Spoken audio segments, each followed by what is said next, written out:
আসসালামু আলাইকুম, সবাইকে স্বাগতম কেমিস্ট হাব এনইউ চ্যানেলে। প্রিয় অনার্স প্রথম বর্ষ 24-25 সেশনের শিক্ষার্থীরা, তোমরা যারা 24-25 সেশনে আসো বা যারা 25-26 সেশনে আসো, তোমাদের জন্য দুইজনের জন্যই কিন্তু এই ক্লাসটা প্রযোজ্য। আমরা কেমিস্ট হাব এনইউর পক্ষ থেকে প্রথমবারের মতো আইসিটি নিয়ে আলোচনা নিয়ে এসেছি ইউটিউবে। তো আজকের ক্লাসটা দেখলে তোমরা যে তিনটা জিনিস সম্পর্কে জানতে পারবা। তোমরা তোমাদের ন্যাশনাল ইউনিভার্সিটি থেকে আইসিটি তো এই বছর নতুন যুক্ত হয়েছে, এর আগে কিন্তু ছিল না। সো এইটার সিলেবাসটা কি, এটা সম্পর্কে একটু জানতে পারবা। আজকে ক্লাসে একটু আলোচনা শুনবা। এটা কত ক্রেডিটে পরীক্ষা হবে, ক্রেডিট মানেটা কি, ক্রেডিটের কাজটা কি, দেন এখানে কি কি ইউনিট আছে এবং কোন জায়গা থেকে কোন প্রশ্নগুলো মোটামুটি গুরুত্বপূর্ণ বা আসার মতো, এবং কিভাবে তোমরা ফাইনালের জন্য প্রিপারেশন নিবা বা আইসিটিটা তোমরা যেভাবে পড়বা, সেই সব বিষয় নিয়ে বিস্তারিত আলোচনা থাকবে ইনশাল্লাহ। ক্লাসটি একটু মনোযোগ সহকারে দেখবা, কোনো বাড়তি কথা না বলে সরাসরি আমরা ক্লাসে চলে যাচ্ছি।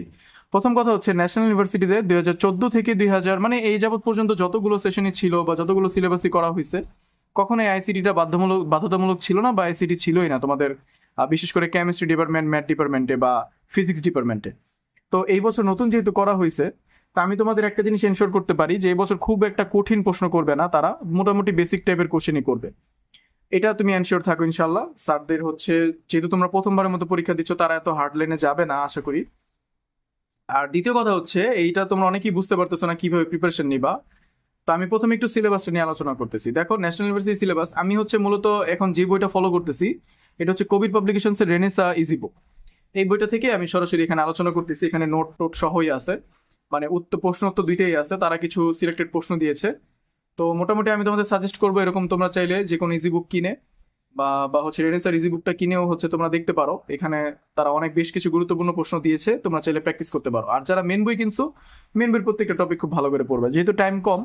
তো আমি তোমাদের জন্য একটু শর্টকাট নিয়ে আলোচনা করব। তো দেখো, সিলেবাসটা যদি আসি, এই কোর্সটা মার্কস থাকবে 75, যার ক্রেডিট 3। আমি আবারও বলতেছি, ক্রেডিট 3। এখন ক্রেডিটের কাজটা কি, 2 ক্রেডিট কি, 3 ক্রেডিট কি, আর 4 ক্রেডিটটা কি। ধরো তুমি যে জিপিএটা পাইছো না, এই জিপিএ এর সাথে ক্রেডিটের সম্পর্ক আছে। ঠিক আছে, ধরো তুমি সি সি গ্রেড পাইছো, সেক্ষেত্রে এটার সাথে তোমার ক্রেডিটের কারণে তোমার রেজাল্টটা ইমপ্রুভ হবে বা আপডেট হবে। মানে তোমার যখন রেজাল্টটা, ফাইনাল পরীক্ষার রেজাল্ট যখন দিবে, তখন তুমি ধরো একটা 3 ক্রেডিটের সাবজেক্ট আর একটা 4 ক্রেডিটের সাবজেক্ট। তো 3 ক্রেডিটের সাবজেক্টে তুমি ধরো এ পাইছো, আবার ধরো 4 ক্রেডিটের সাবজেক্টেও তুমি এ পাইছো, তাহলে এখানে তোমার পয়েন্ট বাড়বে কে, কে বাড়াবে তোমাকে, 3 ক্রেডিট নাকি 4 ক্রেডিট? অবশ্যই 4 ক্রেডিট। অর্থাৎ যেই কোর্সের ক্রেডিট যত বেশি, সেই কোর্সের জিপিএটা বেশি হিসাব করা হয়। অর্থাৎ এটা তোমার পয়েন্টটাকে বুস্ট করে, আপগ্রেড করে। এগুলো নিয়ে আসলে অনেক বিস্তারিত আলোচনা করতে হবে, কিভাবে ক্রেডিট মার্ক হিসাব করা হয়, কিভাবে ক্রেডিটটা দিয়ে জিপিএ হিসাব করা হয়। এগুলো অন্য একটা আলোচনা চলে যাবে, সেখানে আমি যাচ্ছি না বিস্তারিততে। জাস্ট আমি তোমাকে সংক্ষেপে বললাম, যার ক্রেডিট যত বেশি, সেই ক্রেডিটটায় তুমি যত ভালো রেজাল্ট করবা, তোমার জিপিএ তত আগে থাকবে, এটা মাথায় রাখবা। তোমার দিন শেষে কিন্তু সিজিটাই আসল। ওকে, আচ্ছা। তো দেখো, আমরা কেমিস্ট্রি অফ পক্ষ থেকে এখন আমি একটু সিলেবাস নিয়ে আলোচনা করি। তোমাদের মূলত আমি একটু আলোচনা করি, মানে অ্যানালাইজ করে দেখলাম যে তোমাদের মোটামুটি 9টা ইউনিট আছে সিলেবাস অনুযায়ী। জাতীয় বিশ্ববিদ্যালয় থেকে যে সিলেবাসটা দিচ্ছে, সেখানে 9টা ইউনিট আছে। এই যে ইউনিট 1, ইউনিট 2, ইউনিট 3। তো মোটামুটি এগুলোর মধ্যে ইউনিট 1-এ কি কি টপিক আছে, ইউনিট 2-এ কি কি টপিক আছে, কন্টেন্টগুলো কি কি, এসব কিছু তারা স্পেসিফিক ভাবে আলোচনা করে দিচ্ছে। তো এখন আমি আর এইগুলোতে যাব না, আমি মোটামুটি সূচিপত্রে চলে যাব। যারা অনার্সে পড়াশোনা করতেছো, তাদের কিন্তু মূলত অনেকেই দেখছি আমি যে তোমার অনার্সে থাকাকালীন ফ্রিল্যান্সিং শিখে বা অনার্সের আগে থেকে ফ্রিল্যান্সিং শিখে বা কম্পিউটার শিখে। তো এইসব বিষয়গুলো আমি দেখলাম তোমাদের সিলেবাসের মধ্যে বা সূচিপত্রের মধ্যে এগুলো ইন্টারভিউ মানে ইনক্লুড করে দিছে, যেন তোমরা সহজেই একদম 9-10-এ যে আইসিটির বেসিক আছে প্লাস ইন্টারের যে আইসিটির বেসিক আছে, এগুলোর বাইরেও গতানুগতিক ধারার বাইরে গিয়েও তোমরা মোটামুটি ফ্রিল্যান্সিং, তারপর অনলাইন আর্নিং বা এগুলো কি, এগুলো নিয়ে একটু পড়াশোনা করলা, জানলা, মোটামুটি তোমাদের অনেক কিছু শেখা হয়ে যাবে। হ্যাঁ, তো এখন দেখো, প্রথম যে অধ্যায়টা, এটা জাস্ট একদম সিম্পল তোমাদের বেসিক একটা অধ্যায়। সেটা তথ্য ও যোগাযোগ প্রযুক্তি বা আইসিটি এবং কম্পিউটার সিস্টেমের ভূমিকা। মোটামুটি ডাব্লিউ কি, ইলেকট্রনিক মেল কি, আইসিটির মৌলিক ধারণা কি, ডেটাবেস কি, এগুলো যেগুলো তোমরা ক্লাস 9-10 থেকে পড়ে আসতেছো, এইসব বিষয়গুলো, বেসিক যে বিষয়গুলো, e commerce, electronic funds transfer, Facebook, Twitter, তো ওইসব বিষয়গুলো নিয়ে তারা মোটামুটি আলোচনা করছে বা কোশ্চেন দিছে। তবে এখান থেকে তোমাদের জন্য যে প্রশ্নগুলো ইম্পর্টেন্ট, যেগুলো তোমাদের সিলেবাসে উল্লেখ করে দিছে না, সেই টপিকগুলো ইম্পর্টেন্ট। এবং এটা তোমরা এই রেনেসার যে ইয়াটা আছে, সাজেশনটা আছে, বা বলা যায় যে ইজি বুকটা আছে, এইখানে ঢুকলে কিন্তু তোমরা যে দেখতেই পাচ্ছ 99% যেগুলো তারা দিয়ে দিছে, এগুলি মূলত তোমাদের সিলেবাসের মেইন টপিক। আর কিছু আছে মেন টপিকের সাথেও কিছু টপিকস আমাদের জানা থাকলে হচ্ছে আমরা কি করতে পারি, মেন টপিকটা একটু ভালোভাবে শিখতে পারি। সেই টপিকগুলো হচ্ছে এখানে ছোট ছোট আকারে প্রশ্ন আকারে দেওয়া আছে। যেমন তুমি যদি শিখতে চাও ভার্চুয়াল রিয়েলিটি কি, ইম্পর্টেন্ট কোশ্চেন, মাল্টিমিডিয়া হাইপারমিডিয়া কি, অ্যানিমেশন কি, সিএডি ডিটিপি কি, ঠিক আছে, কৃত্রিম বুদ্ধিমত্তা কি, আমার মতে এই প্রশ্নটাও হচ্ছে 3 স্টার রাখা উচিত ছিল, কারণ এআই এর যুগ যেহেতু। সো এআই রিলেটেড কোশ্চেনগুলো তোমরা একটু ভালোভাবে শিখবা। রোবোটিক্স বর্ণনা করো, ক্রায়োসার্জারি বর্ণনা করো, মানে একটা প্রশ্নের মধ্যে 3-4টা প্রশ্ন একসাথে মিক্স করা। আইসিটির সুবিধা অসুবিধা এগুলো একটু পড়ে নিবা, এটা আমার কাছে মনে হচ্ছে এই কোশ্চেনটাও ইম্পর্টেন্ট। তারপর আইসিটি শিক্ষায় ক্যারিয়ারের সুযোগ বৃদ্ধির প্রভাব আর চ্যালেঞ্জগুলো কি কি, মাইক্রো কম্পিউটার কি, ম্যাক্রো কম্পিউটার কি, এগুলো নিয়ে আলোচনা করছে। এরপর দেখো হাইব্রিড কম্পিউটার কি, এগুলো নিয়ে আলোচনা করছে, এই প্রশ্নগুলো ইম্পর্টেন্ট। সিস্টেম সম্পর্কে জানবা, মাদারবোর্ড, প্রসেসর, সিপিইউ, র্যাম, কম্পিউটারের মধ্যে কোন ডিভাইসটা কি করে, কি কাজটা করে, মেমোরি, এসএসডি, মানে হার্ডওয়্যারে যা যা আছে, হ্যাঁ হার্ডওয়্যারে যা যা আছে সেগুলোই মোটামুটি শিখে রাখবা। এই কোশ্চেনগুলো ইম্পর্টেন্ট। তারপর দেখতে পাচ্ছ দ্বিতীয় অধ্যায়ের নাম হচ্ছে কম্পিউটার হার্ডওয়্যার ও সফটওয়্যার। এই কোশ্চেনটা প্রথম অধ্যায় না রেখা দ্বিতীয় অধ্যায় রাখলেও হইতো। কম্পিউটার হার্ডওয়্যার কি, হার্ডওয়্যারকে কয় ভাগে ভাগ করা যায়, কি কি আছে, এর বিভাগসমূহ কি, বিস্তারিত শিখবা এই অধ্যায়ের মাধ্যমে। তারপর হচ্ছে ধরো কম্পিউটার পেরিফেরালস গুলো কি কি, কম্পিউটার হার্ডওয়্যারের বিভাগ বিভাগ, মানে ওই 1 নম্বর কোশ্চেন 2 নম্বর কোশ্চেন অনেকটাই সিমিলার, শিখে নিবা। ইনপুট ডিভাইস কি, প্রক্রিয়াকরণ ডিভাইস কি, তো যাই শিখতেছো এটার বেসিক সহ শিখে ফেলবা। মানে ধরো ইনপুট ডিভাইস কি, এটা 1 মার্কের জন্য আসবে, আর সাথে হচ্ছে এটার বৈশিষ্ট্য বা বিস্তারিত এগুলো শিখবা। মেমোরি ও স্টোরেজ ডিভাইস কি শিখতে হবে। প্রধান প্রক্রিয়াকরণ ডিভাইস কি, Microsoft office, Adobe Photoshop, Adobe Illustrator, Adobe pacemaker. যেহেতু অধ্যায়ের নাম কম্পিউটার হার্ডওয়্যার এবং সফটওয়্যার, সো প্রথম 7-8টা কোশ্চেন তোমার হচ্ছে সফটওয়্যারে চলে গেছে। পরের থেকে 10-12টা কোশ্চেনের পর থেকে হচ্ছে আবার সফটওয়্যার মূলক কোশ্চেন দিছে, যেমন Microsoft office, Adobe Photoshop, Adobe Illustrator, Adobe pacemaker, এগুলো কিন্তু তোমাদের সব হচ্ছে বলা যায় যে সফটওয়্যার রিলেটেড কোশ্চেন। তো তুমি এই অধ্যায়টা যখন পড়বা, দ্বিতীয় অধ্যায়টা পড়বা, তখন হার্ডওয়্যারের কিছু প্রশ্ন পড়বা, যেগুলো মানে হার্ডওয়্যার ডিভাইস মানে মূল মূল প্রশ্ন তুমি নিজেই পড়লে বুঝতে পারবা যে মূল মূল প্রশ্নগুলো কি হইতে পারে, যে এখানে হার্ডওয়্যার কি কি আছে কম্পিউটারের মধ্যে, কি কি বিষয় সম্পর্কে আমাদের জানতে হবে, এগুলোর ব্যবহার কিরকম হইতে পারে সেগুলো। আর সফটওয়্যার যখন শিখবা, সফটওয়্যারগুলো কি কি আছে, কোনটা কি কাজ করতেছে, কোনটার ব্যবহার কি, সুবিধা অসুবিধাগুলো কি, এগুলো শিখবা। গ্রাফিক্স সফটওয়্যার শিখতে পারো, এটা ইম্পর্টেন্ট কোশ্চেন আমার কাছে মনে হচ্ছে। সার্চ ইঞ্জিন কি, গুগলের যে ওয়েব ব্রাউজার, এগুলো সংক্ষিপ্ত বর্ণনা, এইগুলো টপিকগুলো গুরুত্বপূর্ণ, ঠিক আছে। মানে তোমার কাজটা হচ্ছে কি, তুমি তো বলবা যে ভাইয়া সবই বলতেছেন পড়তে, এখন বিষয়টা হচ্ছে কি তুমি একটা জিনিস শিখবা না, একটা প্রশ্ন এমন ভাবে শিখবা যেন ওই প্রশ্নের আশেপাশে আরো যত প্রশ্ন আছে সবগুলো এক প্রশ্নের মধ্যে হয়ে যায়।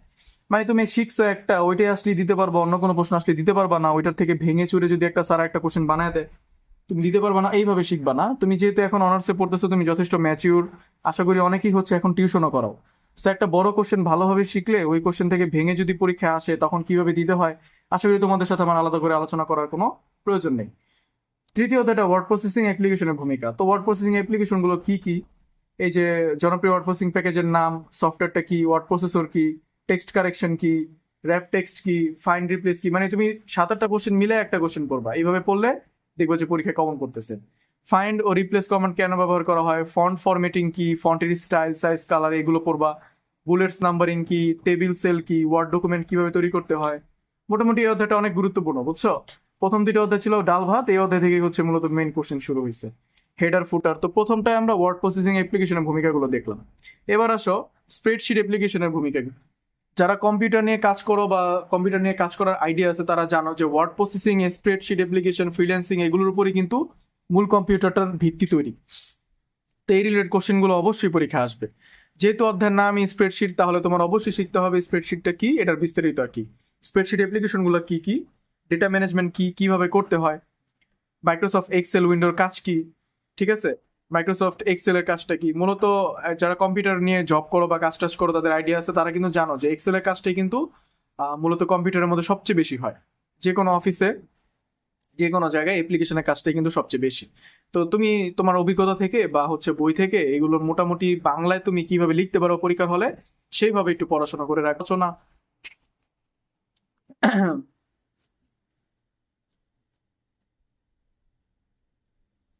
তারপর হচ্ছে ধরো পাওয়ার পয়েন্ট স্লাইডে ব্যাকগ্রাউন্ড ডিজাইন, এগুলো সম্পর্কে আলোচনা, এগুলো তোমাদের শিখতে হবে, ঠিক আছে। এরপর আসো অধ্যায় 6 নাম হচ্ছে গোপনীয়তা এবং নিরাপত্তা। এই যে তুমি এত কিছু তৈরি করতেছো, কম্পিউটারে এত কাজ করতেছো, এগুলো সিকিউরিটি প্রয়োজন আছে না?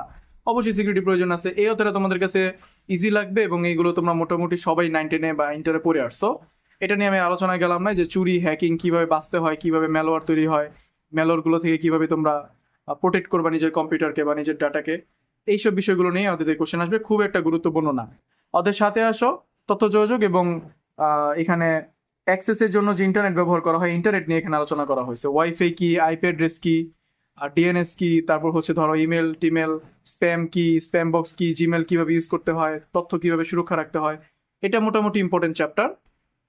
তারপর ধরো ইউনিট 8-এ যদি চলে যায়, অষ্টম অধ্যায় হচ্ছে ডেটা অ্যানালিটিক্স, কৃত্রিম বুদ্ধিমত্তা, মেশিন লার্নিং, এগুলো আসলে কি।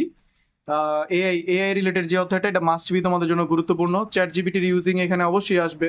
সো জিপিটি কিভাবে ইউজ করতে হয়, এগুলোর মূল বৈশিষ্ট্য কি, আর এআই কাকে বলে, অবশ্যই এগুলো শিখবে। প্রত্যেকটা চ্যাপ্টারে যে মেইন টাইটেলটা থাকবে, সেই টাইটেল অনুযায়ী যে মানে সেই কোশ্চেনটা তোমাদের ভালোভাবে শিখতে হবে।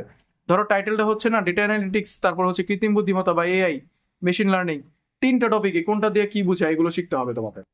তারপর তুমি হচ্ছে বাকি প্রশ্ন পড়বা, মেশিন লার্নিং কি, এর মূল বৈশিষ্ট্য কি, ডেটা অ্যানালিটিক্স কি, এটা মূল বৈশিষ্ট্য কি, কৃত্রিম বুদ্ধিমত্তা কি, এটা মূল বৈশিষ্ট্য কি, এবং লাস্টে যে শেষে যে চ্যাপ্টারটা বা ইউনিটটা আছে ফ্রিল্যান্সিং এর ভূমিকা। তাহলে ফ্রিল্যান্সিং কি তোমার শিখতে হবে, ফ্রিল্যান্সিং এর গুরুত্বটা কি, আউটসোর্সিং কিভাবে করা যায়, তারপর হচ্ছে কিভাবে একজন শিক্ষার্থী ফ্রিল্যান্সিং করার আগে আইডিয়াটা নিতে পারবে, কারা করে, কারা কারা অর্জন। তারপর ফ্রিল্যান্সিং এর জন্য যে গুরুত্বপূর্ণ মার্কেট প্লেস কোথায় কোথায়, কি কিসের মাধ্যমে, ফাইবারের কাজ, freelancer.com এর কাজ, তারপর পেপাল দিয়ে কিভাবে লেনদেন করতে হয়, অনলাইনে কিভাবে ব্যাংক ট্রান্সফার করতে হয়, বিকাশে কিভাবে লেনদেন করতে হয়, সুবিধা অসুবিধা, ফ্রিল্যান্সিং ক্যারিয়ার গঠন সম্পর্কে আলোচনা, ফ্রিল্যান্সিং এর চ্যালেঞ্জের সমাধান। তাহলে মোটামুটি আমরা 9টা চ্যাপ্টার সম্পর্কে পড়ছি। এগুলোর মধ্যে তোমাদের সবচেয়ে ইম্পর্টেন্ট চ্যাপ্টার অধ্যায় 3, 4, 5, অধ্যায় 7 এবং অধ্যায় 9। আমি আবারও বলতেছি, এই চ্যাপ্টারগুলো পড়ে গেলে তোমরা ভালো একটা মার্কস কমন পাইবা। 3 পড়বা, 4 পড়বা, 5 পড়বা, 7 পড়বা এবং 9 পড়বা। এই 5টা চ্যাপ্টার হচ্ছে তোমাদের আইসিটির জন্য 100% গুরুত্বপূর্ণ ইনশাআল্লাহ। তো এই ছিল আজকে আমাদের আইসিটি নিয়ে মোটামুটি আলোচনা প্রথমবারের মতো। তো কেমন লাগলো ক্লাসটি জানাও, এবং ভবিষ্যতে তোমরা যদি আরো কিছু চাও আমাদের কমেন্টে জানাতে পারো। চ্যানেলটিকে সাবস্ক্রাইব করে রাখতে পারো। অনার্স ফার্স্ট ইয়ার থেকে 4th ইয়ার পর্যন্ত তোমাদের যথেষ্ট হেল্প হবে এই চ্যানেলের সাহায্যে ইনশাআল্লাহ। তো সবাই ভালো থেকো, সুস্থ থেকো, এবং অনার্স ফার্স্ট ইয়ারের কেমিস্ট্রি ডিপার্টমেন্টের মেজর নন মেজর বিষয়গুলো সাবজেক্টের সাজেশন কিন্তু অলরেডি আমাদের ফেসবুক পেজে আপলোড করা হয়েছে। তোমরা ডিসক্রিপশন বক্সে দেওয়া লিঙ্ক থেকে আমাদের ফেসবুক পেজে ফলো করে রাখতে পারো এবং জয়েন করে যেতে পারো আমাদের